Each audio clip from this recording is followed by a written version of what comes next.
Una edificación comúnmente tiene 4 esquinas y todas estas esquinas son necesarias para conservar el edificio en pie. La caída de una de estas esquinas puede ocasionar la caída de toda la edificación.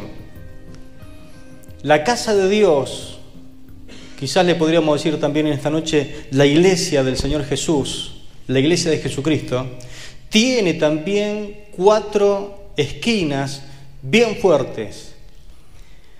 Quiero, por lo tanto, en este día hablarle de esas 4 esquinas que tiene la iglesia del Señor.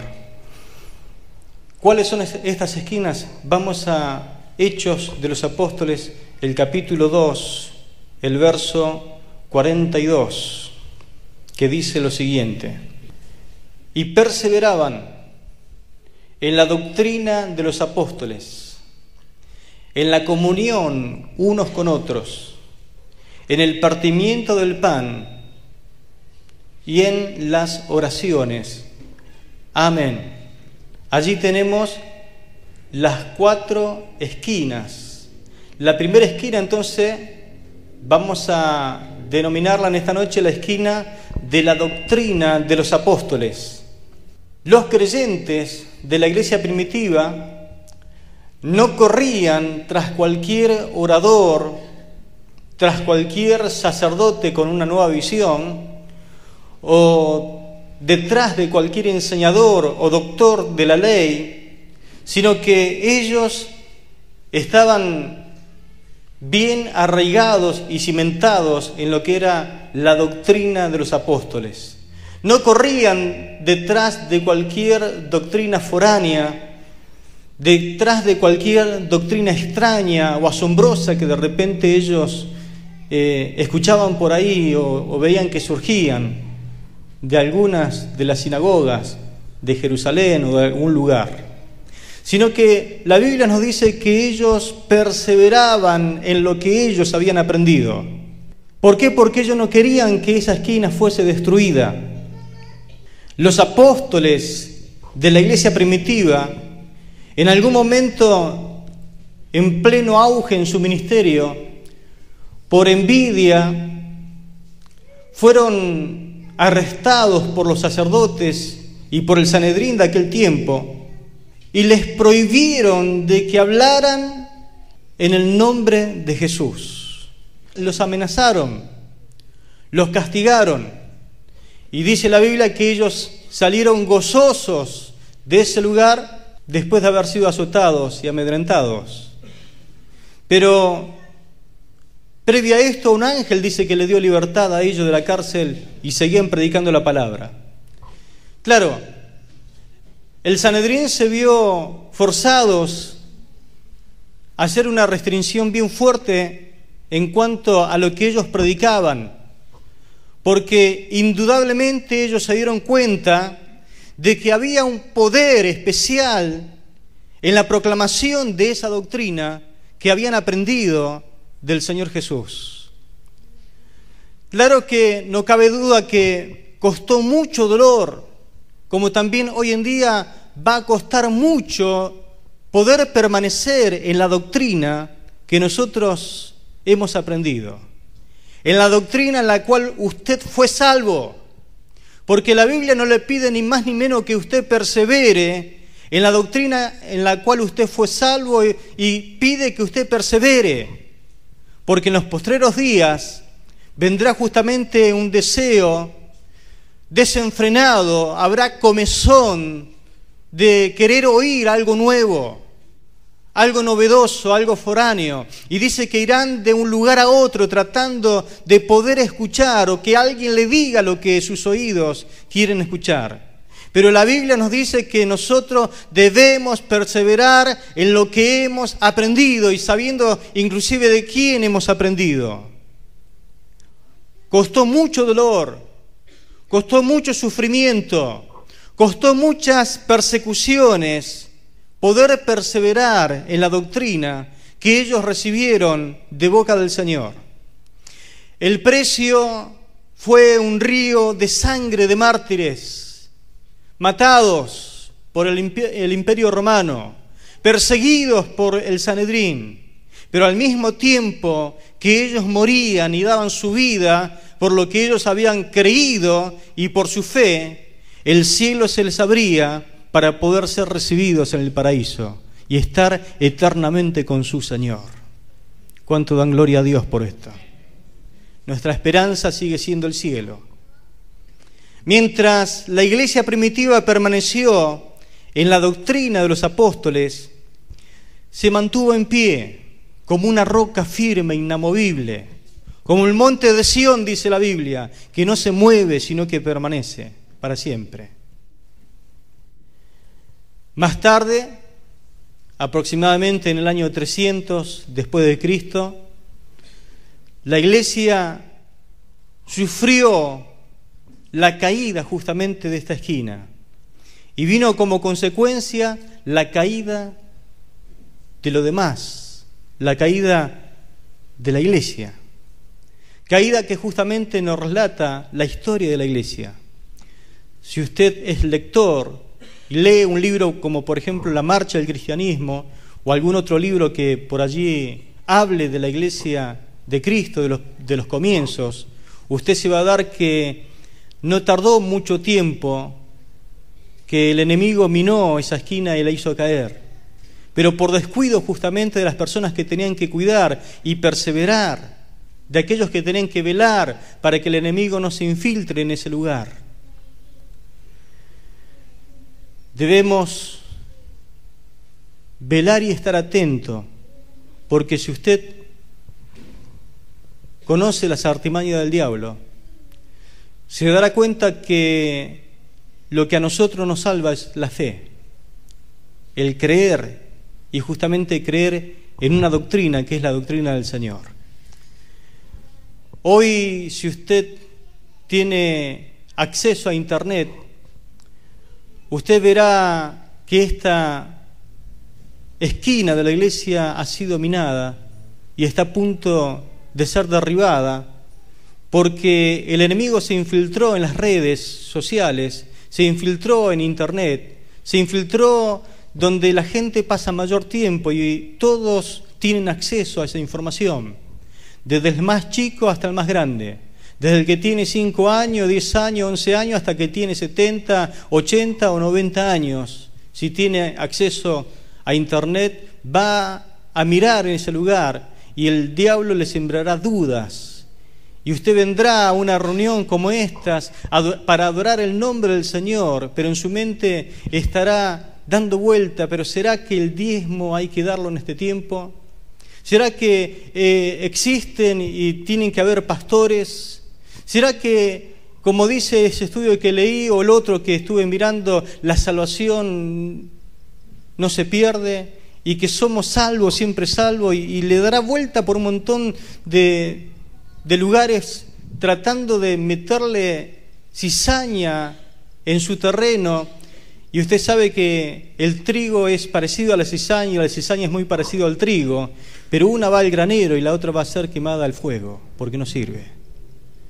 De alguna forma siempre el enemigo trata de socavar los cimientos de esta columna, de esta esquina. Algún indocto en esta noche quizás pregunte, ¿en qué doctrina nosotros, pastor, debemos perseverar?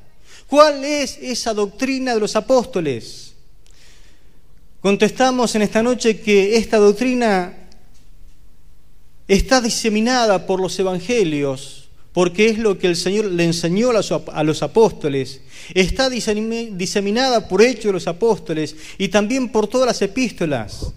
Un compendio de los rudimentos, es decir, lo tenemos en Hebreos capítulo 6, versículo 1 y 2, que dice así la palabra: por tanto, dejando ya los rudimentos, es decir, lo elemental, lo primero de la doctrina, podremos decir, por tanto, dejando ya los rudimentos de la doctrina, o decir, las enseñanzas de Cristo, vamos adelante a la perfección, no echando otra vez el fundamento, número 1, de arrepentimiento de obras muertas, 2, de la fe en Dios, 3, de la doctrina de bautismos, 4, de la imposición de manos, 5, de la resurrección de muertos, 6, del juicio eterno. Esto es solamente un pequeño compendio de lo que podría ser la doctrina en la cual uno tiene que perseverar y donde el enemigo siembra su cizaña, donde el enemigo siembra sus dudas, donde el enemigo está tratando constantemente de que el hombre y la mujer de Dios no sepa en qué creer. Y su ampliación teológica sería la siguiente, resumida más o menos en 21 tópicos doctrinales, por así decirlo, que lo estudiamos casi siempre en los seminarios.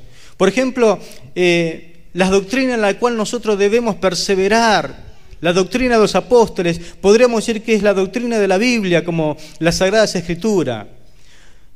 La doctrina de Dios como un solo Dios verdadero, la doctrina del Señor Jesucristo, la doctrina del Espíritu Santo, la doctrina de la creación del hombre, la doctrina de la gravedad del pecado, la doctrina de la salvación completa en todas sus partes, la doctrina del nuevo pacto, la doctrina de la santificación, la doctrina de la iglesia, la doctrina del bautismo del Espíritu Santo, la doctrina del ministerio cristiano, de las ordenanzas del Señor, de la mayordomía cristiana, de la sanidad divina junto con los dones, de los ángeles, de la segunda venida del Señor, de la manifestación del anticristo, del milenio, del gran trono blanco, del reino eterno con nuevos cielos y nueva tierra. Y podríamos seguir. En eso debemos perseverar porque la Biblia habla mucho de esto y justamente nos da lo que dijo el Señor y los apóstoles. Estos son algunos puntos centrales de la doctrina de los apóstoles. Todo esto justamente está perfectamente explicado y ordenado en la palabra de Dios que usted tiene en la mano y que hace falta que los enseñadores y los maestros en la palabra se las aplique a ustedes en el corazón. No podemos hacerlo solamente en los cultos, por eso tenemos un seminario en el cual usted haría bien, insisto en que usted aprenda en la palabra del Señor. Pero Dios está levantando en este tiempo una generación que desea perseverar en la doctrina de los apóstoles. Cueste lo que cueste. Esta doctrina es para estos tiempos finales también, porque si usted vio los tópicos estos que miramos, también nos va a mantener alerta, velando acerca de los acontecimientos finales. Época justamente en la cual nosotros estamos viviendo. La segunda esquina de ese edificio llamado Iglesia del Señor es la comunión unos con otros. Aquí se trata justamente de una comunión perfectamente espiritual y no de alianzas o sociedades humanas. Esta comunión de los santos derriba todas distancias. La comunión unos con otros que la crea justamente el poder ser hijo de Dios y miembro de la familia de Cristo, no impide, no distingue nacionalidades, no distingue color, raza ni clase social. Amén. Cuando nos reunimos en la iglesia, para el Señor es lo mismo que para nosotros, todos los que estamos aquí reunidos. Alguien que esté en buena posición económica, como el hermano más pobre que ni siquiera a veces tiene para comer, son iguales delante de Dios y delante de la iglesia, porque en Dios esa clase de distinción no existe. Le da lo mismo que si usted venga en bicicleta o en un auto 0 kilómetros. Recibe igual la alabanza al Señor, de boca de uno y de boca de otro. Le da lo mismo el color de piel que usted tenga. Le da lo mismo si usted es un gerente de una empresa o está trabajando bajo relación de dependencia o ni siquiera tiene quien le pague un sueldo y usted se gana el pan porque es autónomo, usted solo. Le da lo mismo si usted tiene trabajo o no tenga. En el Señor somos todos iguales.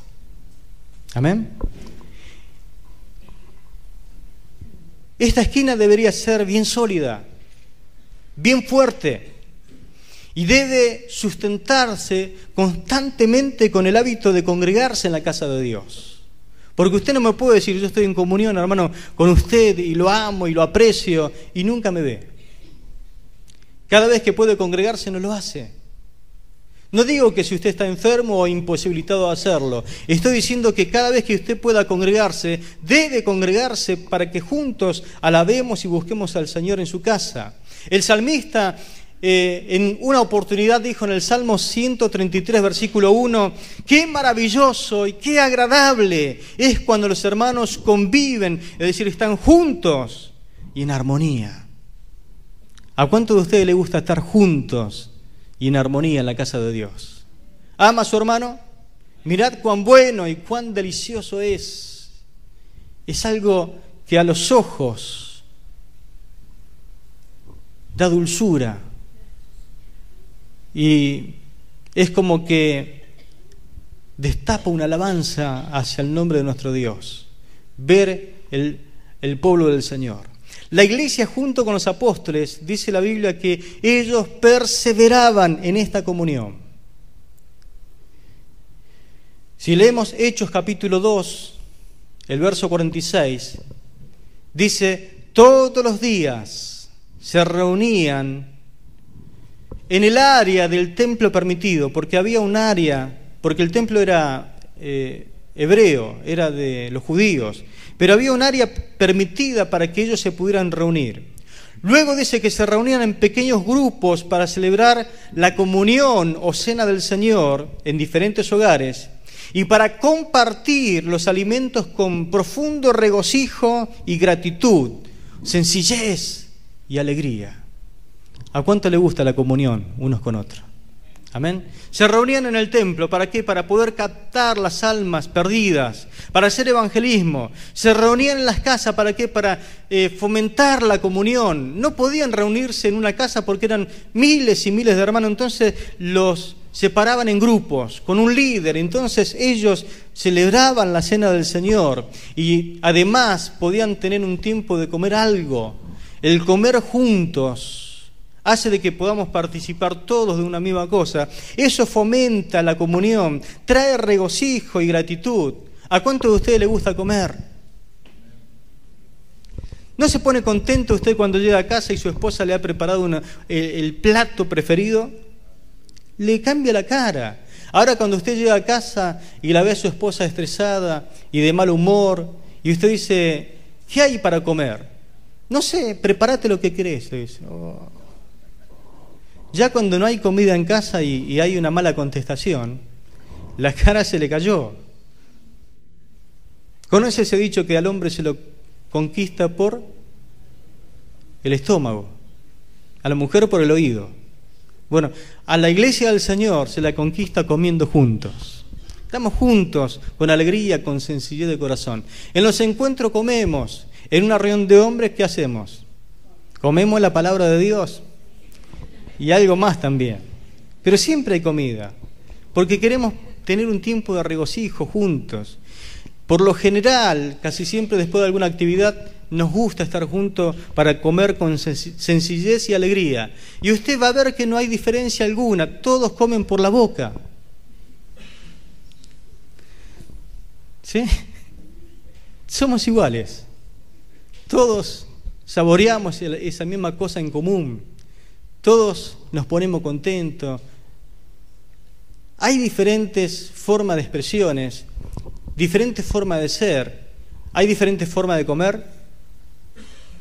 Sí, porque algunos comen con el tenedor y lo usan bien, otros lo usan mal, otros agarran con la mano como si fuera una garra, tipo animal, y come.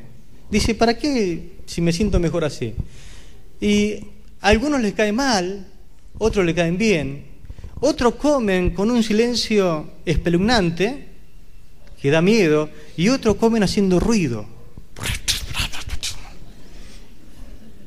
Somos todos diferentes. A mí me enseñaron que para tomar la sopa no hay que hacer ruido. Y me lo enseñaron de una forma que lo aprendí. Lo primero que me pasó cuando fui a la casa de mi suegro, que tomó sopa, e hizo un ruido atroz.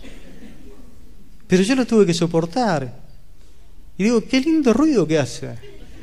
Y lo felicité, con tal de gánamelo.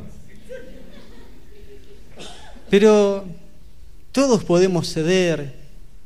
Ahora, cuando queremos imponer nuestra forma de ser e imponer lo que a nosotros se nos inculcó, ahí comenzamos a tener problemas. Cuando uno mira para adentro y comienza a dar lugar al egoísmo, es como que la comunión empieza a tambalear, el cimiento de la columna. Pero siempre vamos a tener estas situaciones. ¿Alguna vez algún hermano lo invitó a comer? Si lo invitó a comer otra vez es porque se sintió bien. Si no lo invitó de vuelta,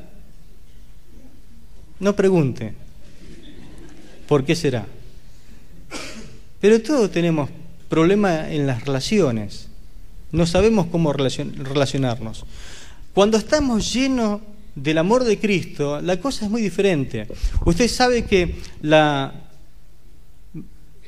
manifestación, es decir, el indicador de que uno fue lleno del Espíritu Santo, la manifestación evidente e inicial, es el hablar en nueva lengua.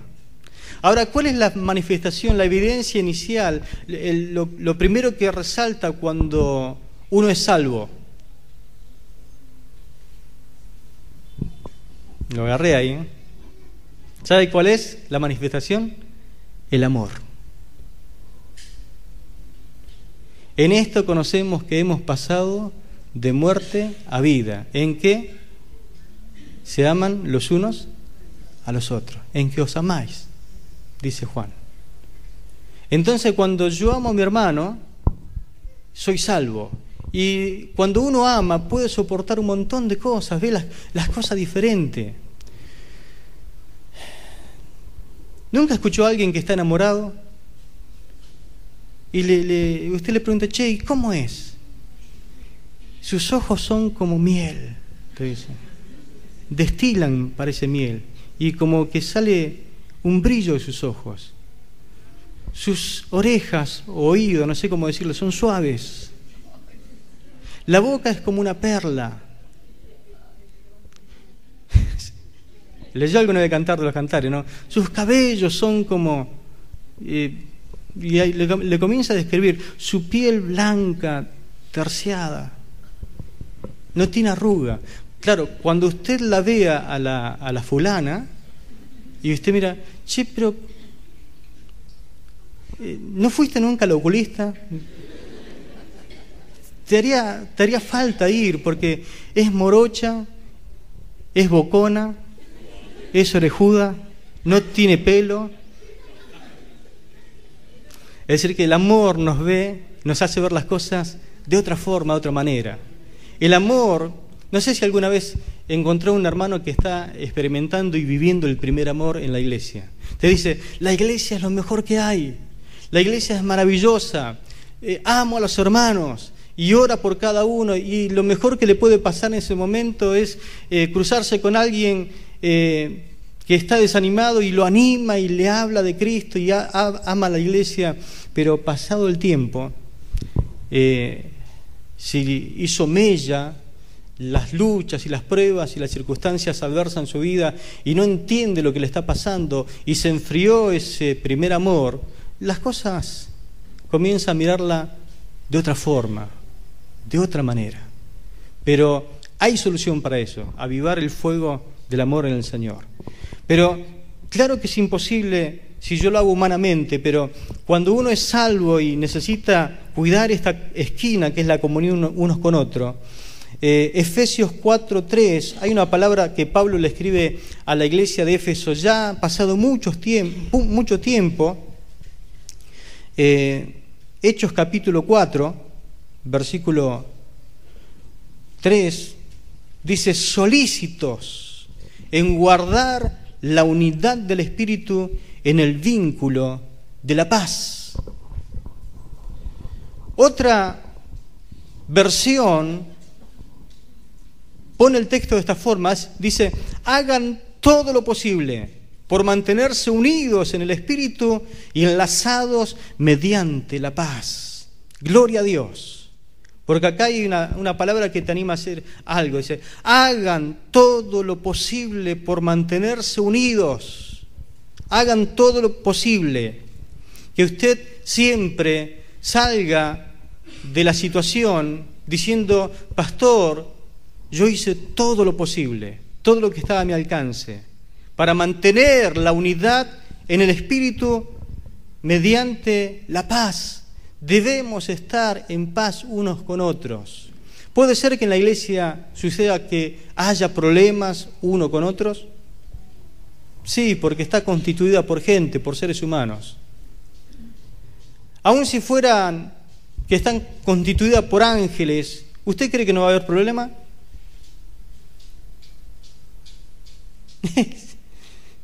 Permítame reír. En el cielo hubo problema. El diablo dice que arrasó con la tercera parte de los ángeles, le llenó la cabeza y se los puso contra Dios. Locura, ¿no? Porque ¿quién se va a sublevar contra Dios? Dios los despojó de su lugar, los encarceló, están reservados para que nosotros emitamos juicios. Dice que juzgaremos a los ángeles. La iglesia juzgará a los ángeles. Que viendo a Dios como Él es Dios, no lo respetaron, no lo honraron y se fueron con Satanás y están allí reservados para juicio. Pero aún cuando hay personalidades diferentes y somos diferentes unos con otros, existe siempre la posibilidad de que haya problemas. Aunque quiera llevarse bien con todo el mundo. Mire, usted dice, pero yo no me peleo con nadie, pastor, yo me llevo bien. Y bueno, por eso va a tener problemas. Porque no a todos les gusta de que usted no hable y se porte bien. Una vuelta en casa se armó un lío terrible. Mi papá nos llamó a todos los hijos y empezó a preguntar uno, el primero que habló, el primero, el segundo, y yo no decía nada. No decía nada y empezó a preguntar y todos opinaban. Llegó un momento que me dice, ¿y vos no decís nada? No, le digo, yo no tengo nada que decir. Bueno, los que no dicen nada son los peores todavía. Así que si no decía nada también era problemático. Y en la iglesia a veces pasa eso. Los que no dicen nada, los más calladitos, le buscan algún problema como para enredarlo en alguna situación. Pasa eso. Entonces, a veces es esto. Hagan lo posible por mantenerse unidos. La comunión de los santos es la esquina bien fuerte que sustenta la pared de la fe para que los ladrones no puedan entrar a la casa de Dios para robar las joyas espirituales que Dios nos ha dado. Por eso Dios nos llama a perseverar en la comunión unos con otros, con los hombres y las mujeres que Dios ha elegido. Hebreos capítulo 13, versículo 1 dice la palabra del Señor lo siguiente: permanezca el amor fraternal. Permanezca en vosotros, permaneced, dice algunas versiones, en amor fraternal. Esa palabra permanezca en el griego se traduce como cultívenla, es decir, cultiven el amor fraternal. Como que hay que, otra palabra lo ponen, laboren, es decir, que hay que ponerse a trabajar, hay que ponerse a trabajar arduo para que el amor fraternal exista y tenga su lugar en la iglesia. Laboren, suena a laburo, ¿no? Como que da laburo el tema de el amor fraternal. Perseveren, dice la otra versión, en el tema del amor fraternal. Porque es difícil, es muy difícil, cuesta, pero realmente vale la pena que en la iglesia haya una columna que se llame la comunión unos con otros. ¿Es difícil? Sí, es muy difícil, pero no imposible. Dios nunca nos va a pedir algo que sea imposible. En el grupo del Señor había una persona que hablaba mucho y le gustaba hablar. ¿Conoce a personas que hablan todo el día? No se callan nunca y no pueden estar callados. Te hablan Las 24 están despiertos y hablan. Dormidos también hablan. Y hablan, y hablan, y hablan. Pero el tema es que cada vez que hablan, permítame la expresión, mete la pata. Dicen cosas que no tienen que decir. Y constantemente está, uy, perdón, pues claro, porque le ve la cara a los otros. Uy, no tenía que haber dicho eso. Uy, esto era un secreto. Perdón. Otros dos, Jesús los apellidó, le puso un sobrenombre. No sé si da cuenta. Jesús poniéndole un sobrenombre a dos de sus discípulos. Le dijo Boanerges, que significa, o traducido es, hijos del trueno. Porque claro, tenían un carácter explosivo. Era como que en su expresión había ira, había vehemencia cuando decían las cosas. Pero también se dejaba salir a simple vista un poco de sus deseos, al punto que lo llamaron a la mamá y le dijo, mami, tenemos un deseo de que tanto Juancito como Santiaguito, los dos nos sentemos uno a la diestra y otro a la izquierda del Señor, pero pedíselo vos, queda mal que nosotros vayamos y lo encaremos al Señor y le pidamos esto, porque quizás Él te haga caso. Vino la mamá y le habló al Señor. La escuchó a la mamá, después los llamó a todos y los sentó y los puso a ellos dos y le dijo, ¿de qué espíritu son? ¿Qué quieren? Esto no me toca a mí elegirlo, pero ¿qué hacen? ¿Por qué esos intereses? En el mundo estas cosas suceden de continuo, pero entre nosotros no será así. Entre nosotros el mayor será el que más silba, y lo empezó a lavar bien la cabeza. ¿Pero por qué hacía el Señor esto? Porque quería mantener al grupo en comunión. A Pedro lo ubicó a estos dos, lo ubicó al incrédulo. ¿Se acuerdan cuando vino Tomás? Le dijo, Tomás, no estás cuando tenés que estar. ¿Dónde estaba la semana pasada?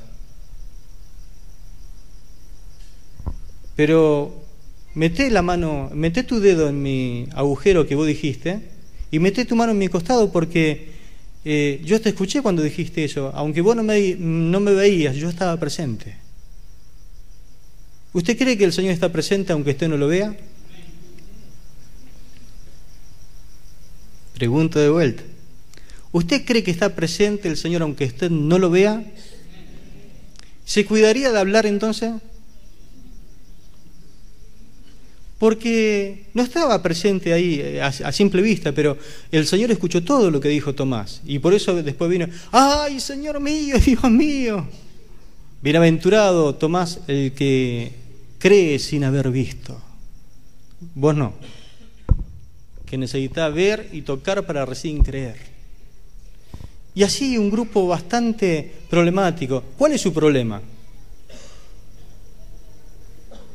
Porque seguramente usted tiene un problema para poder mantener la comunión uno con otro.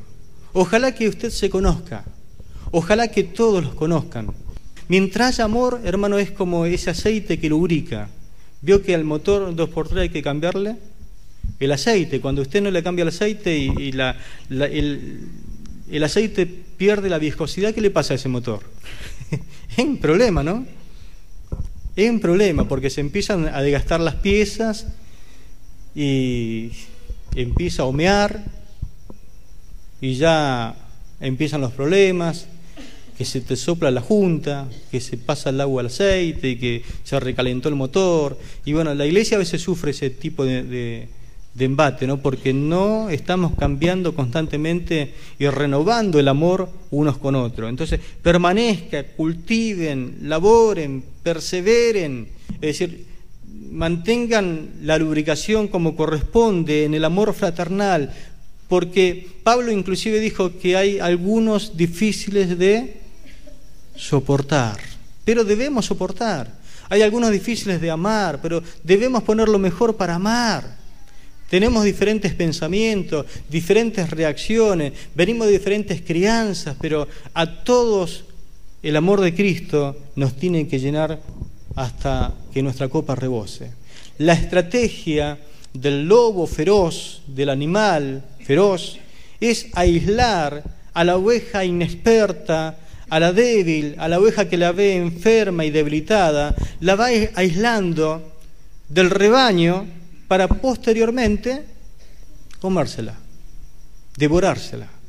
Ahora, si la oveja permanece junto al rebaño, es muy posible que entre todos se defiendan y se alienten mutuamente. Pero una vez que el enemigo te aisló, que significa, o traducido es, dejás de congregarte, papita para el loro, dijo uno, ¿no? El enemigo está a punto de comerte.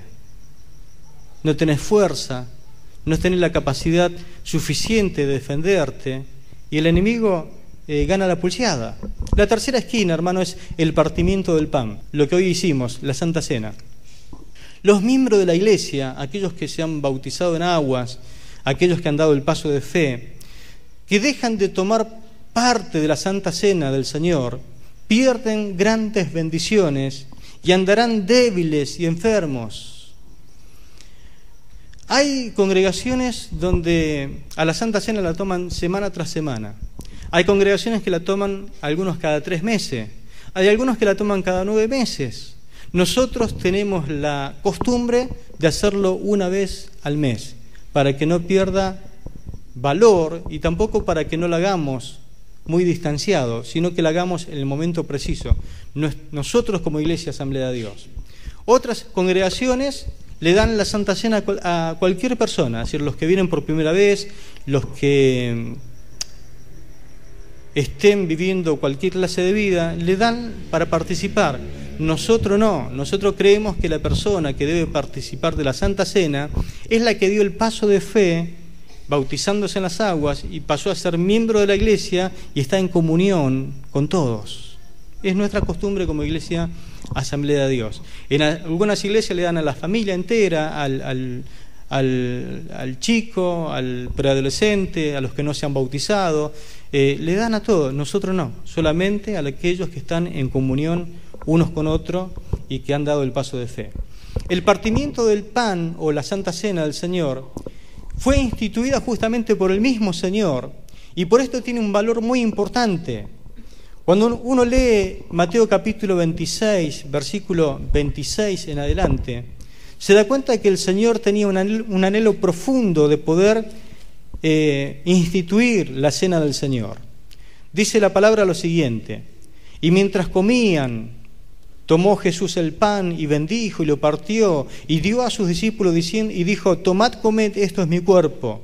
Y tomando la copa y habiendo dado gracias, lo dio diciendo: bebed de ella todos, porque esto es mi sangre del nuevo pacto, que por muchos es derramada para remisión de los pecados.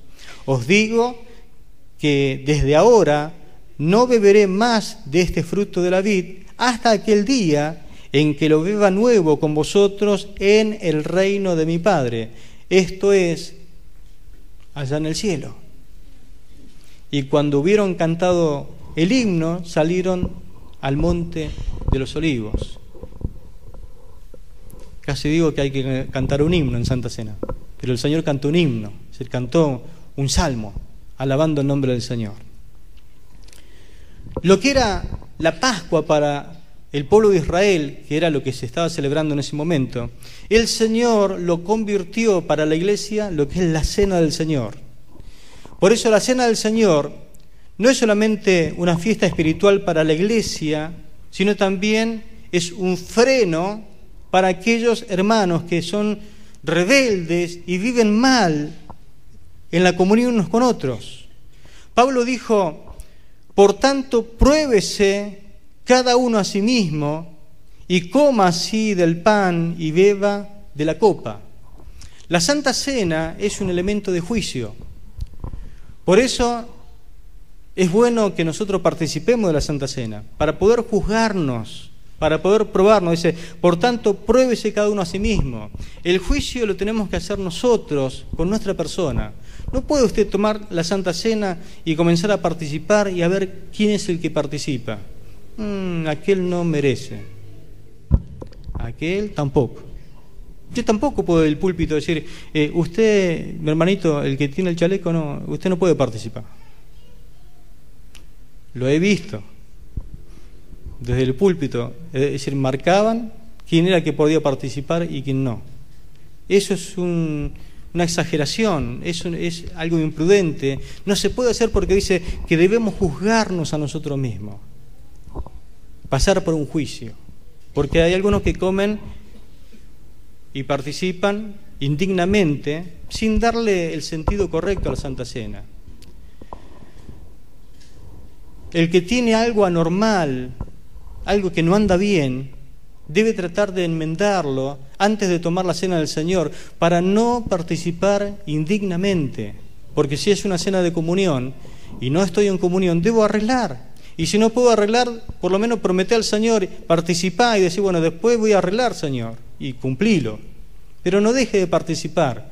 Dice, participe dignamente. Pero también es como que el Señor te pone una obligación de poder llegar a un acuerdo, de poder arreglar ese problema. No hace falta que usted llegue al día de Santa Cena, lo puede arreglar la segunda semana, la tercera, la cuarta y viene a celebrar bien. No hace falta que la Santa Cena le ponga un freno a usted directamente, sino que usted tiene 30 y a veces 31 días y una vez al año 28 días quizá o 29 para poder arreglar su situación con aquel que está mal.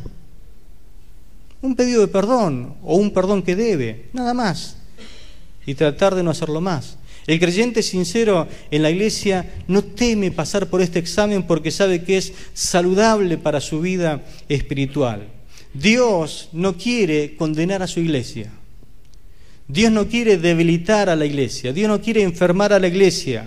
Por eso quiere que se examine. Lo que sí quiere es limpiarla, purificarla, santificarla para llevársela a una iglesia santa, sin arruga, ni cosa semejante que manche la vestidura espiritual del creyente.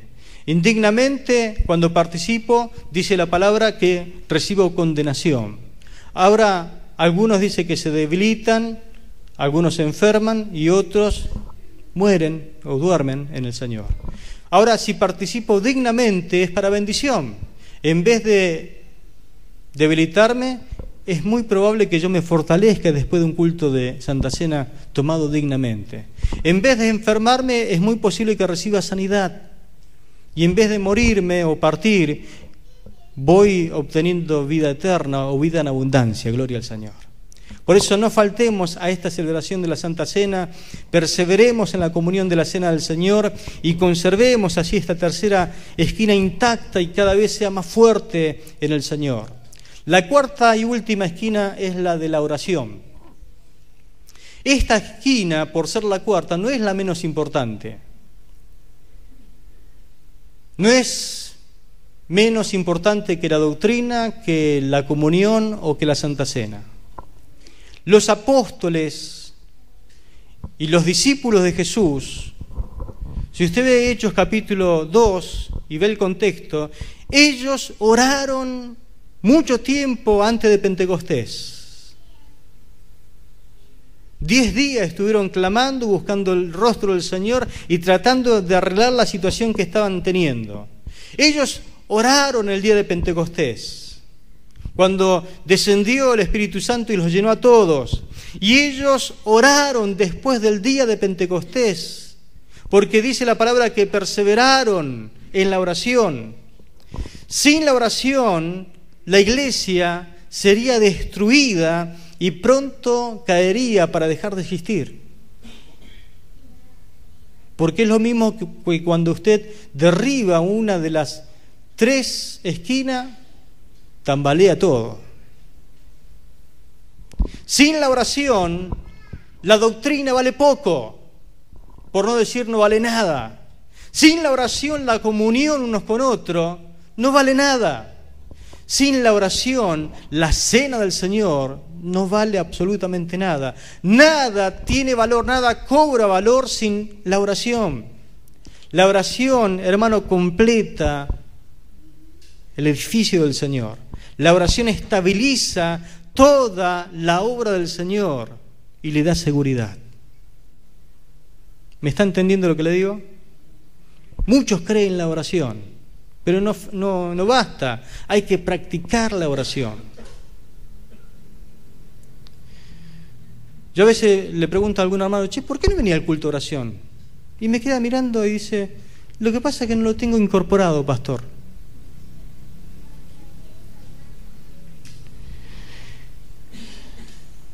A veces me da ganas de sacar el cinto y ajustármelo. No lo tengo incorporado, como diciendo, no entró a formar parte de mí. No sé lo que me está diciendo. Algunos tienen incorporado otras cosas justo el día de oración o a la hora de la oración. ¿Usted cree que es importante orar?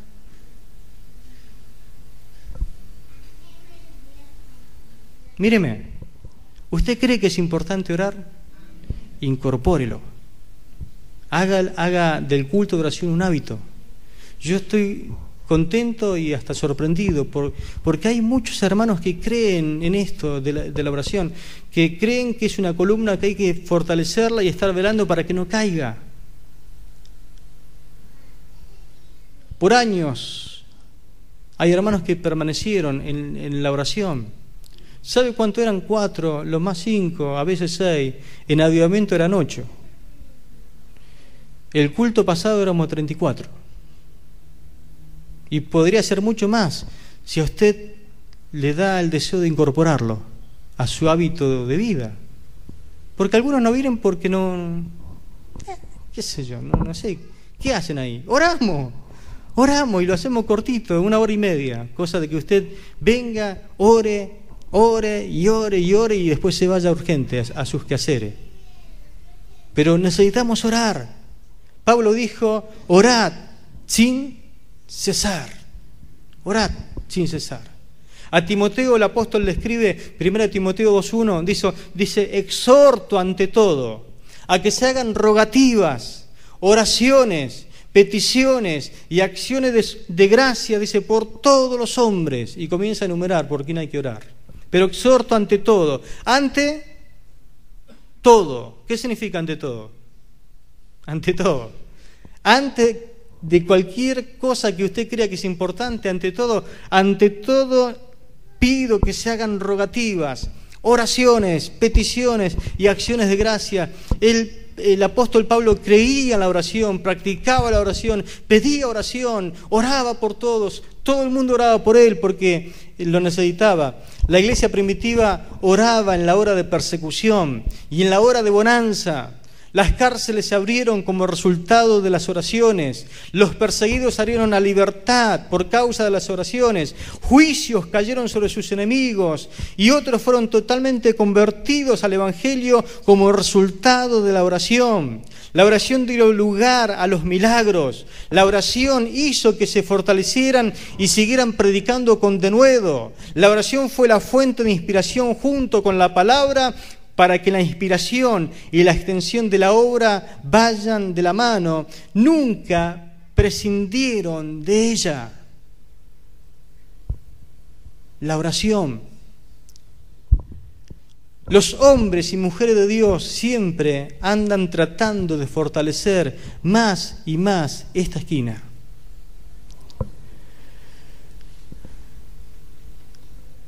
Haga el Señor de nosotros en esta noche hombres y mujeres que consideren fuertemente el tema de la oración y seremos invencibles. ¿Quiere ser invencible? Ore. La oración, dijo un hombre de Dios, es tan vasta como Dios, porque oramos a Dios. No tiene imposible. La oración puede hacer que un monte se convierta en un valle. La oración puede mover montañas. La oración es poderosísima. No haga de su vida y de su casa a la oración como la Cenicienta. ¿Conoce la historia de la Cenicienta? Era quizás una de las chicas más hermosas, pero estaba desplazada, despreciada. Y en realidad no era lo que ella merecía. La oración no merece que usted la trate como la trata. La oración descubre la naturaleza, nuestra responsabilidad y dificultad de la obra. Así que tanto más oremos, más vamos a sentir la necesidad de orar más y más. Porque vamos a entender que hay situaciones que no se resuelven de otra forma sino espiritualmente. Pablo vivía orando por todas las iglesias. Y Pablo vivía pidiendo oración por él a todas las iglesias. Pablo era un hombre dependiente de la oración e hizo lo que hizo porque la iglesia siempre oró por él. ¿Es de cobarde pedir oración?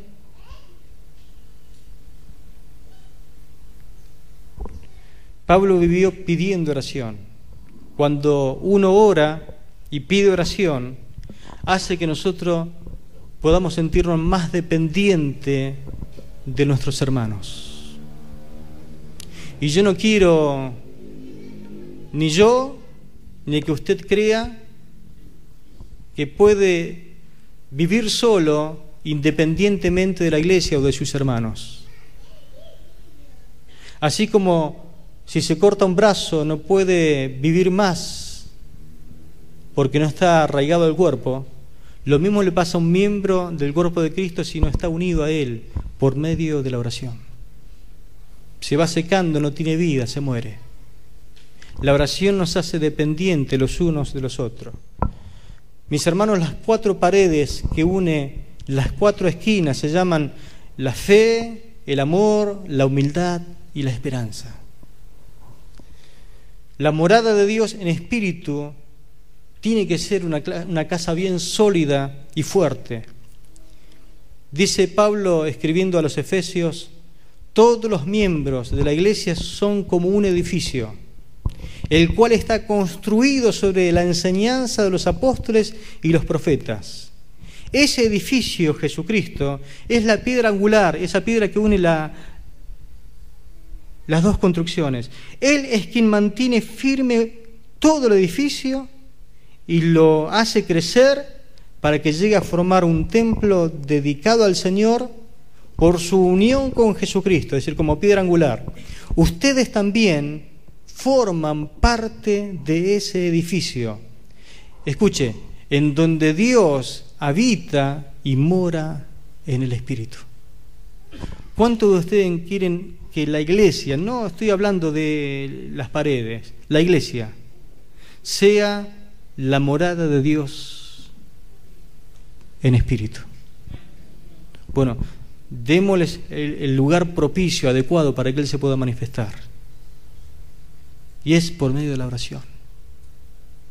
Si la iglesia ora y ora como corresponde, el Espíritu Santo de Dios tendrá la posibilidad de manifestarse en ambientes de oración y podrá sanar los enfermos y los endemoniados podrán quedar libres y Él podrá hacer la obra que Él quiera con cada uno porque habrá un ambiente adecuado para que Él se pueda mover porque es un ambiente espiritual.